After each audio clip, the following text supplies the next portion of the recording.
Welcome to Pocha House. So right now we're at the entrance. This used to be like a very boring hallway when we got here. So what we've done as a team is that we put these lights in, and this is also serves as a art hallway. It's like an art gallery, and we also use it to intervene with other stuff. Las compañeras de Oda.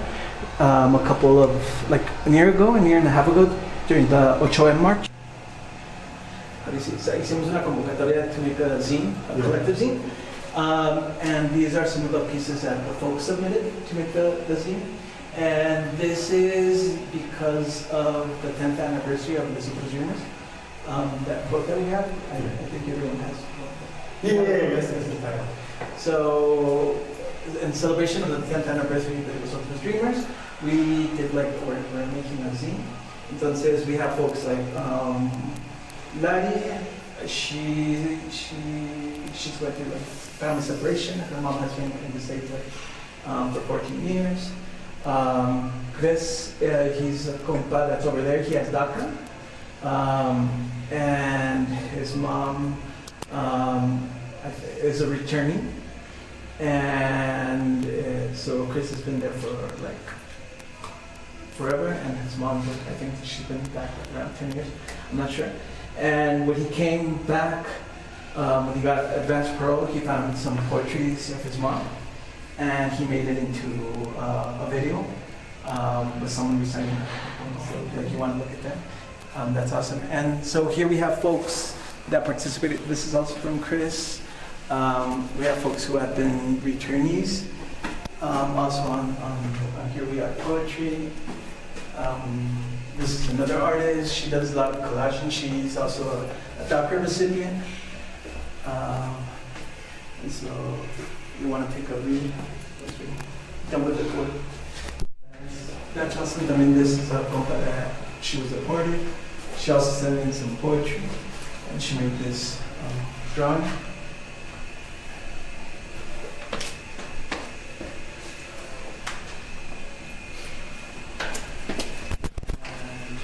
Robert was here in September. Yeah, he did this tag for us. He did this tag as well. Over here. There's another deported compa from TJ. His name is Spanky. I know Spanky. I met Spanky, bro. I met Spanky like 2-3 weeks ago. Oh, really? Yeah. I was on. He has a bar and a tattoo shop on Revolucion. Yeah, so Spanky did this Pocha House tag for us as well. So he's been here? Yeah, he's been here. He was here like 2 years ago. I just connected him with one of the students from Underground Scholars who's doing a documentary about deportation. His father was deported. Oh, cool. And he's a documentary. He just graduated from... Spanky's a tattooist who's on YouTube and stuff and TikTok? He does deported life. He has a hashtag called deported life. I've seen him on... Yeah. I met him like 2 weeks ago. And then, I connected him with a student that just graduated from Berkeley. He's a documentary, and he got a grant to do a documentary, and he's going to do it about deportation because his dad was deported, and he just recently passed away. So he wanted to kind of do something about that.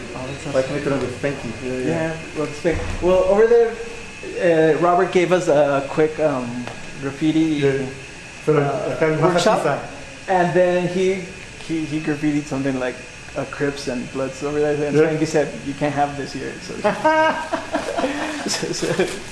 he tattooed it over it. And this is so this place that we're at, it's a house that we've been renting for, I think, for already 4 years. But do you also live here? No. Okay. It's just an office and a cultural community space. Gotcha. So the intention is that we're here 5 days a week. For this, whenever someone comes over, there's someone who can be at the house, and we can show you around, have these conversations of what we're doing. And I think I didn't present myself to the rest of you. I'm sorry. My name is Baruch. I'm also a returnee. I lived over there in California as a kid. When I was 3 years old, and I came back just before I was 14. So I have that experience that. Were you forced to come back? No, my family's decision. I was underage. Gotcha. So my family's decision was It was like before 9/11. Yeah. So it was like things are getting tough. So when you say you're returning, like you return not because you were deported or you like the government sent you back, you made a decision to come back, or Yeah. your family made a decision. Yeah, my family made that decision. Because again, my parents are both teachers or were teachers over here in Mexico. And living over there, they're like waiters. Yeah. Like all this. And then my mom, I think she got really depressed. Like, I want to be a teacher. I don't want to be cleaning houses.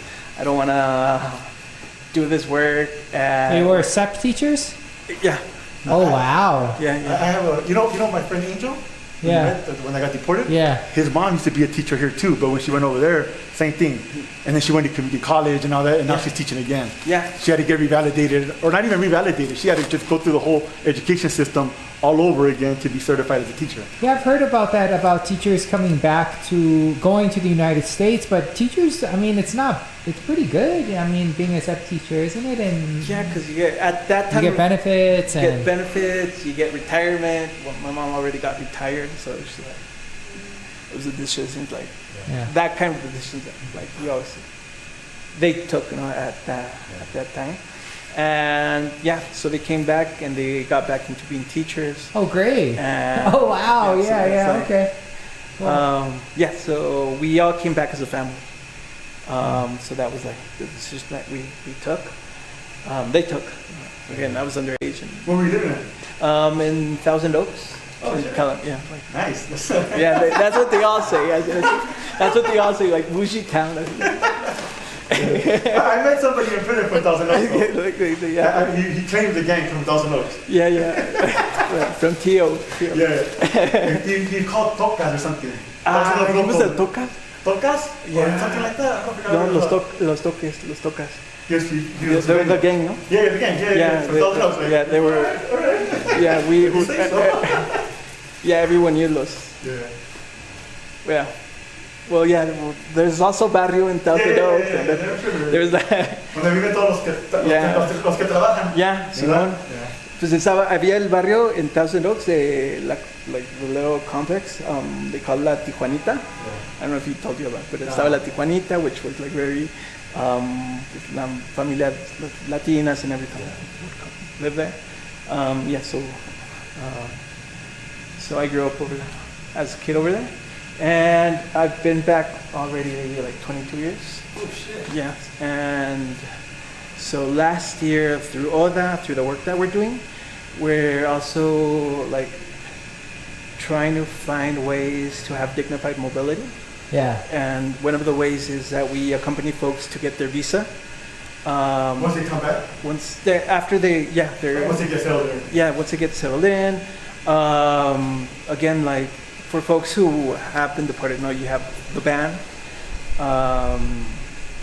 Entonces, for some folks, like it's really hard for that because you get the 10-year ban, the 20-year ban. I have a cousin who has a 20-year ban as well. So once, like we've seen the context now around like their background story, ODA does an accompaniment. Like we called it visa justice, and where we would have these groups, these conversations of how we can do the interview and all that stuff. Like this last year, I got my visa approved, so I was also like kind of the guinea pig because I said I was there as a child, underage. Because again, like law, me being underage, I didn't really break the law. But over there, when I had the interview, the lady at the consul said, no, you were unlawfully there. But again, they're like using their words when it really doesn't apply to someone who's underage.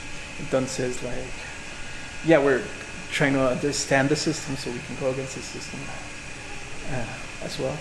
Entonces, so last year I got my visa approved through ODA, and we were able to have a trip to go to universities. We were in Washington, D.C., and we were in New York. You guys were in UC Irvine, right? I saw that. And we were also in Irvine in April.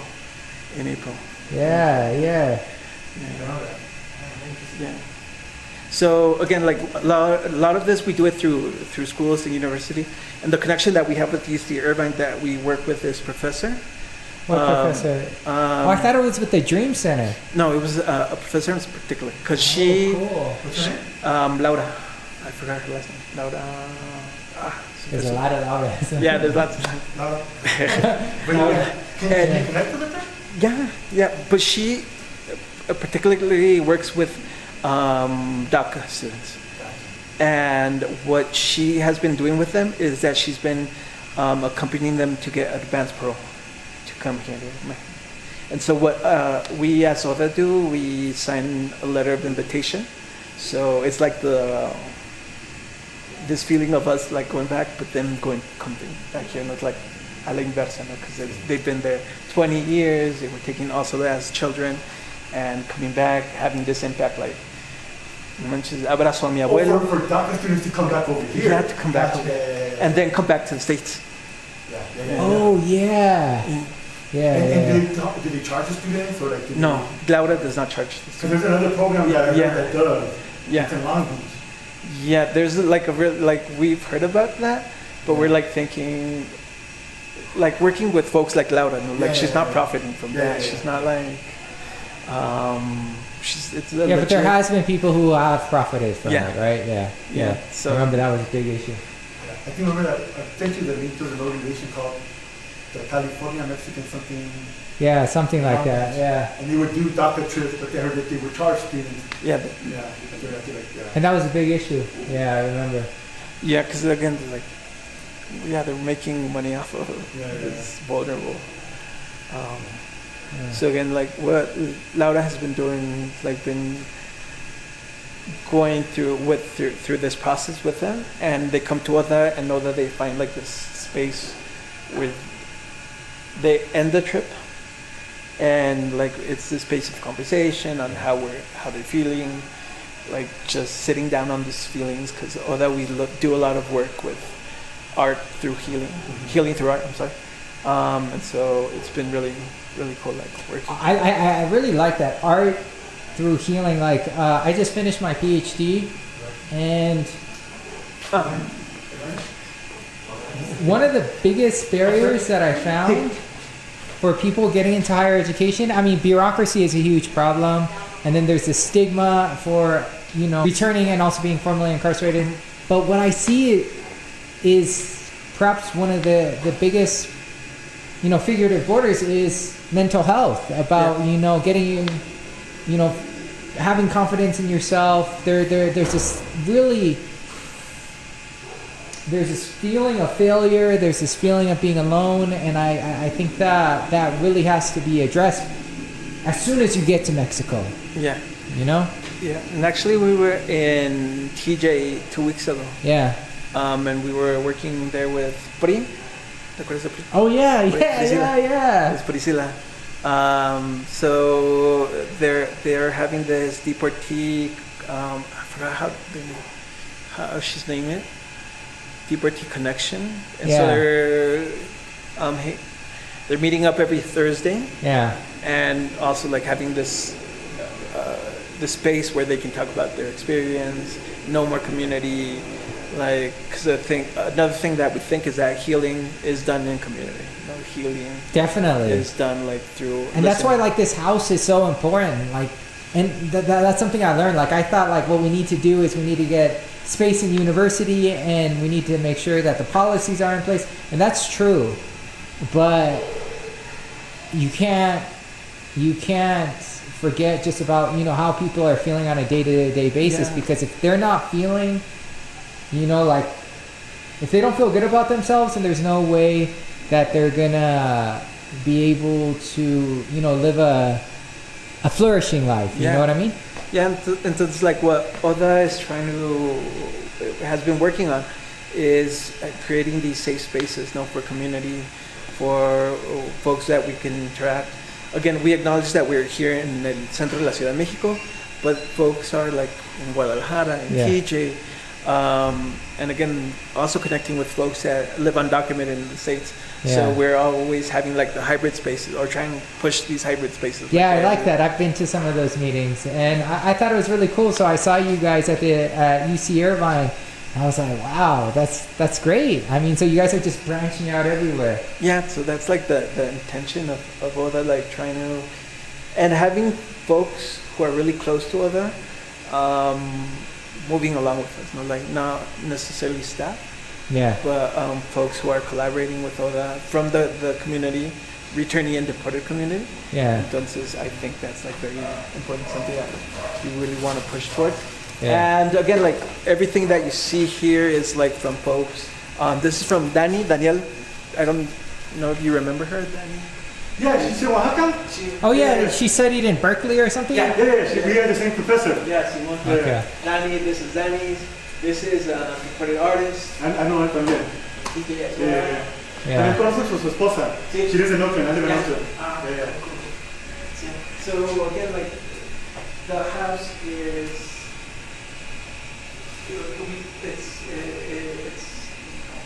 It's habitable by the same folks that all of this was used like for an exhibition. So again, you're gonna see lots of artwork from folks over here.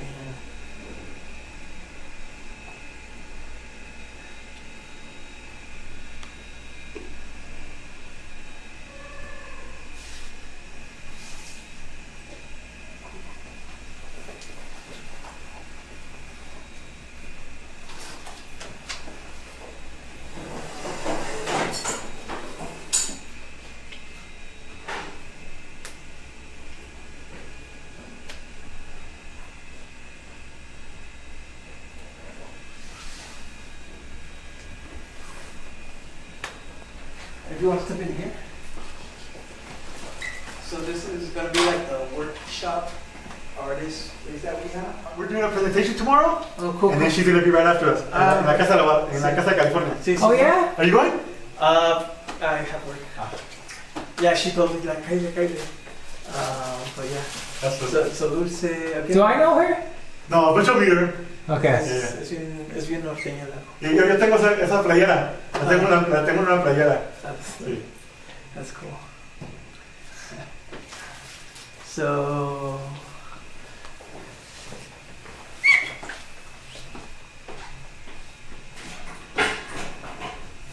Was it like a silk screen?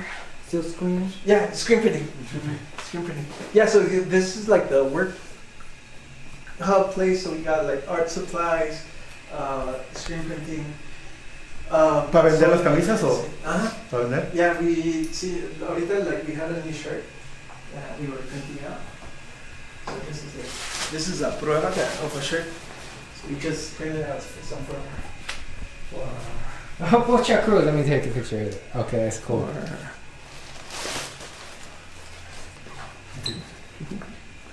A picture you take. Yeah. Gracias. Yeah, so we did this design for the folks.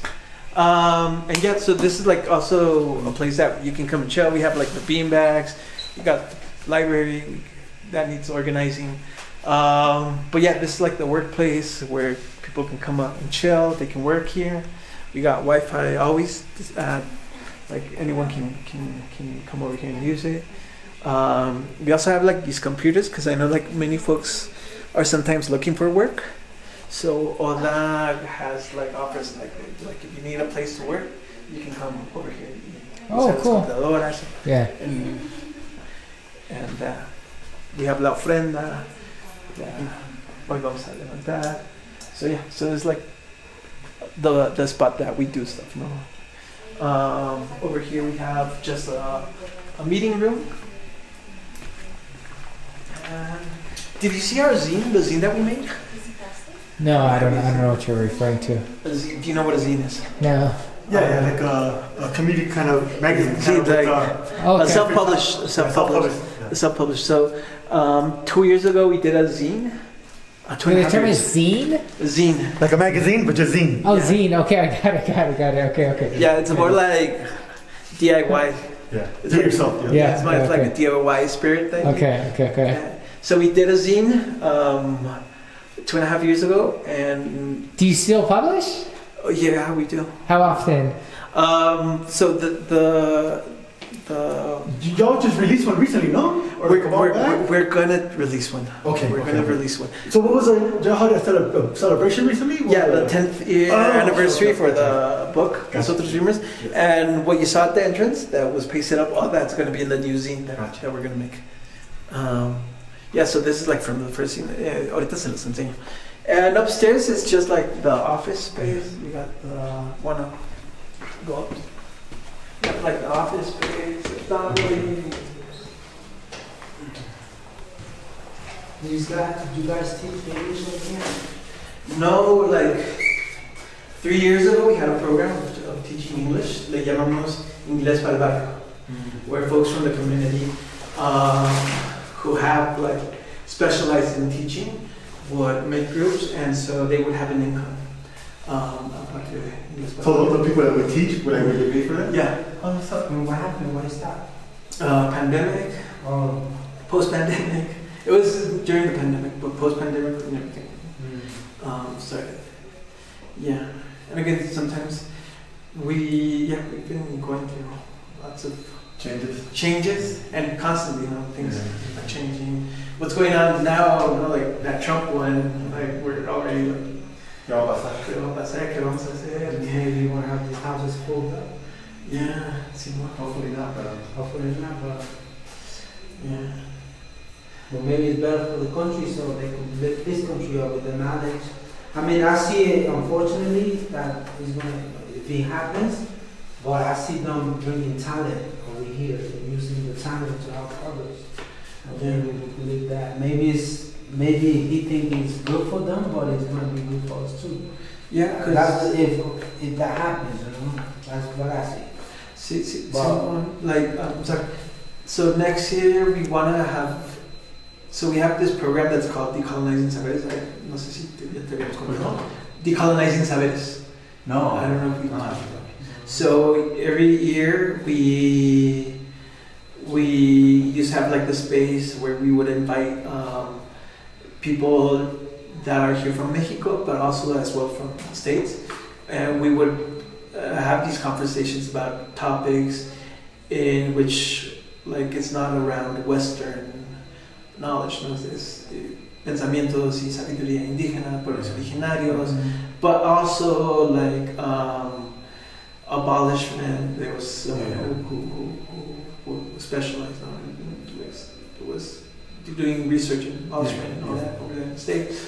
So have like this space where we can talk about the knowledge that's being created from this other perspective, not Western perspective of philosophy, knowledge, and all that, and find a way to like self-reflection of where we're at, how capitalism, colonialism impacts us, and what other ways or opportunities or forms of thinking can we create as community and create new ways of What that reminds me is of how the Olmecs and the Toltecs, they have the knowledge. And little by little it was lost. So that's what I see when you speak like that about our own culture, learning about our history. So we, at one point, we've had people who have been invited from that are Maya, Guatemala Mayan. We had Zapotecos, we've had Mixtecos, also like being part of these spaces. Oh, that's cool. I love that. Yeah. So like again, like having tantos saberes, tanta historia, like Sí. and also having these conversations with us, like folks who, again, were really deeply impacted by capitalism, by this U.S. way of thinking, and like having this space where it can be a safe space, it doesn't turn into a violent space. Like, no, you capitalists. Because again, like it's like el cambio es poquito a poquito, You don't learn de un día para otro. Es poquito a poquito.